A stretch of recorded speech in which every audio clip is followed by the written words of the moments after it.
한국의 효율과 속도는 세계가 주목하는 매력 포인트인데요. 특히 관광 인프라나 서비스 분야에서 이러한 특성이 더욱 빛을 발한다고 합니다. 오늘은 일본 여행 중 우연히 들르게 된 한국에서 이런 한국만의 매력에 완전히 매료되어 버린 한 영국 여성의 특별한 이야기를 소개해 드리려고 합니다. 24시간이라는 짧은 시간 동안 그녀가 경험한 놀라운 한국의 모습, 지금부터 함께 만나보시죠. 안녕하세요. 영국에 사는 에밀리 브라운입니다. 오늘은 제가 우연히 들르게 된 한국에서의 특별했던 하루를 이야기해 드리려고 해요. 사실 처음부터 한국 여행을 계획했던 건 아니었어요. 일본 여행을 준비하며 항공권을 검색하던 중 뜻밖의 발견을 했거든요. 런던에서 일본으로 가는 직항 항공권을 보고 있는데 가격이 정말 말도 안 되게 비쌌어요. 거의 제 한 달 월급을 날려야 하지 뭐예요? 그래서 다른 방법이 없나 이것저것 찾아보다가 인천공항을 경유하는 티켓을 발견했는데 직항보다 40% 정도 저렴한 거예요. 처음에는 좀 망설였어요. 환승이라니 너무 귀찮은 거 아닌가 하는 생각도 들고 비행 시간도 더 길어질 텐데 이런저런 걱정도 많았죠. 그런데 이게 금액 차이가 적은 게 아니라서 환승 쪽으로 마음이 기울더라고요. 게다가 인천공항은 아시아의 허브 공항이라는 얘기를 들었던 터라 더 호기심이 생겼어요. 검색을 해보니 정말 다양한 항공편이 인천공항에서 출발하더군요. 도쿄나 오사카로 가는 직항보다도 가격이 훨씬 합리적이었고요. 나중에 알고 보니 이유가 있더라고요. 요즘 일본이 관광객들로 완전 넘쳐나거든요. 오버 투어리즘이라는 말이 SNS에서 자주 보일 만큼 인기가 과열된 상태였어요. 근데 재미있는 건 일본에 들어오는 외국인은 엄청 많은데 정작 일본에서 해외로 나가는 사람은 별로 없다는 거예요. 그 결과 왕복 항공편이 줄어들고 자연스레 가격은 치솟을 수밖에 없었죠. 한 여행 전문가는 앞으로도 이런 추세가 계속될 거라고 예측하더라고요. 그래서 결심했죠. 에이, 뭐 어때? 조금 불편하더라도 이 정도 차이면 한국 경유가 답이지. 게다가 한국에서 하루를 머물 수 있다는 점이 오히려 매력적으로 느껴졌어요. 새로운 나라를 경험할 수 있는 기회잖아요. 비록 짧은 시간이지만 미니 여행이라 생각하기로 했습니다. 물론 티켓을 예약할 때도 고민이 많았어요. 이 선택이 정말 괜찮은 걸까? 하지만 지금 돌이켜보면 그 우연한 결정이 제 인생에서 가장 특별한 여행 경험 중 하나를 만들어줬답니다. 비행기 표를 예매하고 나니 현실적인 고민이 밀려왔습니다. 인천공항에 오후 3시쯤 도착해 다음날 아침 일찍 런던행 비행기를 타야 했거든요. 시간표를 보며 한숨이 나왔습니다. 에밀리, 넌 도대체 뭘 하려고 이런 결정을 했니? 공항에서 서울 시내까지 이동하는 데만 1시간이 걸리고 호텔에 체크인하고 씻고 나면 서울을 제대로 즐길 수 있는 시간은 저녁뿐이었어요. 게다가 혼자 여행하는 여성으로서 낯선 도시의 밤거리를 돌아다닌다는 게 쉽지 않은 일이잖아요. 그런데도 포기할 수 없었어요. 마음속에 자꾸 이런 목소리가 들려왔거든요. 에밀리, 이번이 내 인생 첫 한국 방문이야. 호텔방에서 넷플릭스를 보다 그냥 돌아간다면 얼마나 아쉬울까? 그래서 제가 한 일이 뭔 줄 아세요? 여행자들이 모이는 SNS에 글을 올렸어요. 안녕하세요. 저 곧 한국 가는데요. 하면서 제 상황을 설명했죠. 솔직히 말하면 너 미쳤니? 같은 답변을 예상했어요. 그런데 웬걸요? 댓글들이 정말 놀라웠어요. 한국은 세계에서 제일 안전한 나라 중 하나예요. 서울은 24시간 도시예요. 밤에 더 재미있어요. 혼자 여행하기에 최고예요. 늦은 시간에도 지하철이랑 버스 다 있어요. 명동이나 동대문은 밤에도 사람들로 북적여요. 걱정하지 마세요. 댓글을 읽으면서 정말 깜짝 놀랐어요. 심지어 몇몇 분들은 구체적인 야간 관광 코스까지 추천해 주시더라고요. 한국인들도 있었고 한국을 여행해 본 외국인들도 있었는데 다들 입을 모아서 걱정하지 마세요라고 하는 거예요. 특히 한 여성분의 댓글이 인상 깊었습니다. 저는 서울에서 3년 동안 살았는데 늦은 밤에도 편의점에 혼자 가고 지하철도 자주 탔어요. 한 번도 무섭다고 느낀 적이 없었어요. 이 댓글을 읽는데 갑자기 용기가 생기더라고요. 그래서 결심했어요. 그래, 한국에서의 이 하룻밤을 최대한 즐겨보자. 명동 중심에 있는 호텔을 예약하고 지하철 노선도도 미리 다운로드했습니다.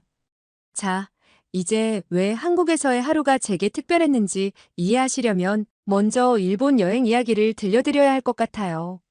처음 일본에 도착했을 때는 모든 것이 정말 좋았어요. 일본은 제 버킷리스트 1순위였거든요. 지금도 일본의 많은 부분을 좋아해요. 특히 물가. 영국과 비교하면 믿을 수 없을 정도로 저렴했어요. 편의점에서 2에서 3파운드로 한 끼를 해결할 수 있었고, 백엔숍에서는 귀엽고 실용적인 물건을 잔뜩 샀죠. 라멘이나 초밥도 기대 이상으로 맛있었습니다.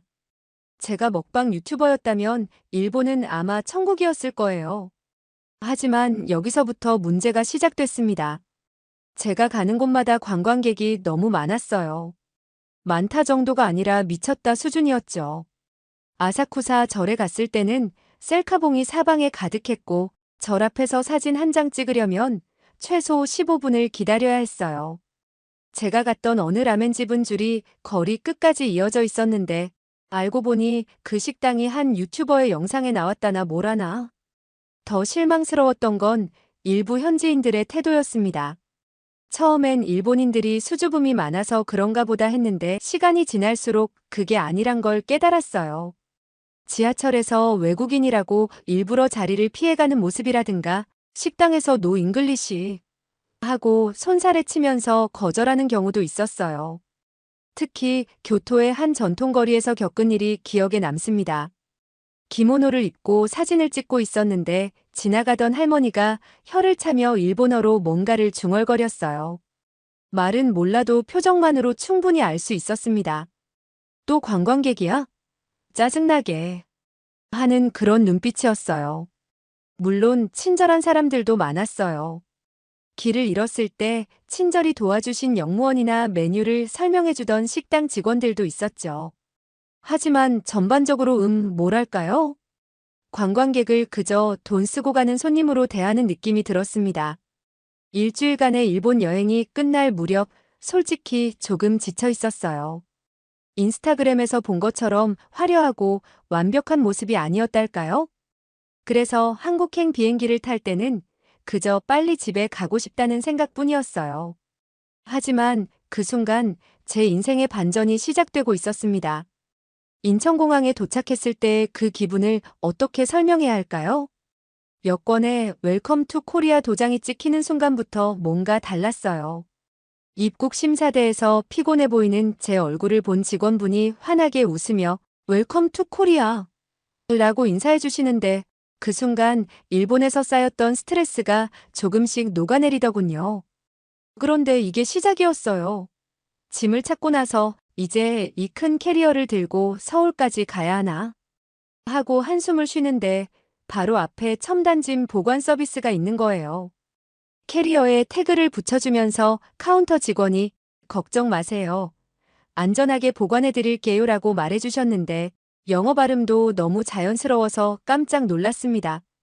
그리고 공항철도를 탔는데 여러분, 정말 놀라웠어요. 일본 지하철도 깔끔하다고 생각했는데 이건 거의 우주선급이었어요. 창문이 완전 투명해서 바깥 풍경이 훤히 보이고 좌석은 넓고 편안했죠. 무엇보다 와이파이 연결이 아주 빠르고 안정적이었어요. 런던 지하철에서는 상상도 못할 일이죠. 서울 지하철로 갈아탈 때도 순조로웠어요. 지도를 들여다보며 고민하고 있는데 영무원 한 분이 먼저 다가와서 도와드릴까요? 라고 물어보시더군요. 일본에서는 30분을 헤매도 아무도 먼저 다가오지 않았던 터라 그 친절함이 정말 따뜻하게 느껴졌어요. 해가 지기 시작할 무렵 명동에 도착했는데 와우, 이건 완전히 다른 세상이었어요.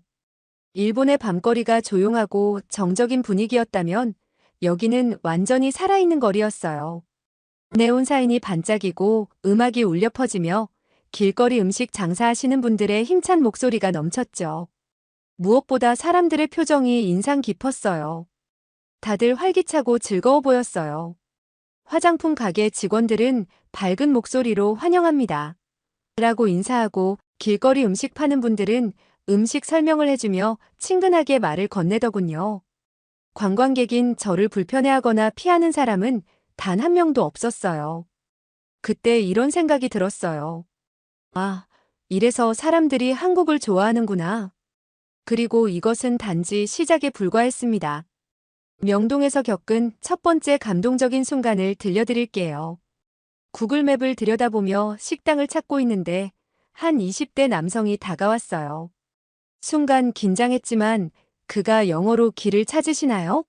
라고 물었을 때 안심이 됐습니다. 그는 단순히 길만 알려준 게 아니라 한국 음식을 처음 드시나요? 이 근처에 정말 맛있는 떡볶이 집이 있어요. 라며 식당을 추천해주고 직접 그 가게까지 데려다 줬어요. 떡볶이 가게에서의 경험은 지금도 미소를 짓게 만듭니다. 매운 음식을 잘 못 먹는다고 하니 주방장님이 덜 맵게 해주시며 중간중간 괜찮으세요? 많이 안 매워요? 라고 걱정해 주셨죠. 게다가 오뎅 국물까지 서비스로 내주시며 한국의 맛이에요. 라고 말해주시는데 국물보다 그 따뜻한 마음이 더 깊이 와닿았어요. 호떡을 살 때도 기억에 남는 일이 있었어요. 동전을 세고 있었는데 뒤에 계신 할머니께서 괜찮아, 천천히 해라고 말씀하시며 미소를 지어주셨어요. 영어가 아니었지만 그 따뜻한 미소만으로도 충분히 의미가 전달되더라고요. 밤이 깊어도 거리는 여전히 활기차고 안전했어요. 24시간 카페에 들어가 보니 혼자 온 여성들도 많았습니다. 영국에서는 상상하기 어려운 풍경이죠. 녹차라떼를 주문했더니 직원분이 하트 모양 라떼아트를 그려주며 웰컴 투 코리아라는 글귀까지 써주셨어요. 기념품 가게에서는 또 어떤 일이 있었게요? 제가 고른 물건을 정성스럽게 포장해 주시는 것도 모자라 작은 한국 전통 책갈피를 하나 더 넣어주시면서 서비스예요. 라고 하는데 그 순간 제 코끝이 찡하더라고요. 그 마음 씀씀이가 제게는 너무 따뜻하게 느껴졌거든요. 순찰 중인 경찰관들, 환한 조명 아래 거리를 거니는 사람들, 곳곳에서 들리는 웃음소리. 모든 것이 저를 편안하고 안전하게 만들어줬어요. 혼자 여행하는 여성에게 이런 경험이 얼마나 특별한지 아시나요? 그리고 모든 순간에서 제가 느낀 건 이게 관광객을 위해 일부러 만들어낸 친절이 아니라는 사실이었어요. 한국 사람들의 평소 모습, 진짜 일상 그대로라는 게 느껴졌습니다. 그래서 더 특별했어요. 누군가 만들어낸 이미지가 아니라 살아 숨쉬는 도시와 그 안에 담긴 따뜻함을 직접 경험한 순간이었으니까요. 여러분, 인생이 단 하루 만에 바뀔 수 있다는 걸 믿으시나요? 공항으로 돌아가는 기차 안에서 저는 제 SNS에 엄청 긴 글을 썼어요. 원래는 그냥 한국 잠깐 들렀다 갑니다. 그 정도로 끝낼 생각이었거든요. 그런데 글은 이렇게 시작했답니다. 인생에서 가장 특별했던 24시간. 처음에는 그저 비행기값 아끼려고 선택한 경유지였는데 지금은 내 버킷리스트 1순위가 된 나라 한국. 솔직히 고백하자면 일본 여행을 준비하면서 무려 6개월을 투자했어요. 완벽한 일정을 짜고 맛집 리스트도 만들었죠. 그런데 단 하루 머문 한국이 더 강렬한 추억을 남기다니 정말 아이러니하더군요. 비행기 안에서 저는 이미 다음 한국 여행 계획을 세우고 있었어요. 옆자리 승객이 제 휴대폰 화면을 슬쩍 보시더니 웃으며 물으시더군요. 한국 정말 좋으셨나 봐요? 제가 뭐라고 했는지 아세요? 네, 너무 좋아서 마음만은 이미 한국인이에요. 하고 답했어요. 다음 여행을 위한 리스트도 만들었답니다. 부산의 해운대, 제주도의 올레길, 경주의 고궁들, 그리고 한복 체험. 명동에서 한복 입은 여성분들을 봤는데 정말 아름답더라고요. 다음엔 저도 꼭 입어보고 싶어요. 무엇보다 저는 한국의 카페 문화에 완전히 반했어요. 24시간 문을 여는 카페라니요. 영국에서는 저녁 6시만 돼도 대부분의 카페가 문을 닫아요. 다음엔 이런 카페에서 밤새 책도 읽고 일기도 쓰고 그리고 한국어 공부도 해야겠어요. 안녕하세요와 감사합니다는 이제 자신 있게 말할 수 있답니다. SNS에 올린 제 글은 엄청난 반응을 얻었어요. 특히 일본 여행을 준비하던 친구들이 일정을 바꿔 한국도 들러야겠다고 하더군요. 한 친구는 이렇게 말했어요. 에밀리, 내가 이렇게 열정적으로 추천하는 건 처음 봤어. 이번 경험을 통해 제 여행 스타일도 바뀌었어요. 유명 관광지나 인스타용 사진을 찍는 것보다 현지인들과 교감하며 그 나라의 일상을 경험하는 게 더 소중하다는 걸 깨달았거든요. 한국이 제게 가르쳐준 가장 큰 교훈입니다. 이제 여러분도 짐작하시겠죠? 다음 휴가는 어디로 가게 될지. 그럼 다음엔 진짜 한국 여행 이야기로 다시 찾아뵐게요. 저의 이야기는 여기까지입니다. 여러분, 에밀리 씨의 이야기 어떠셨나요? 사연이 마음에 드셨다면 구독과 좋아요를 눌러주세요. 여러분의 구독과 좋아요는 계속해서 좋은 사연을 소개할 수 있는 큰 힘이 됩니다. 시청해주셔서 감사합니다.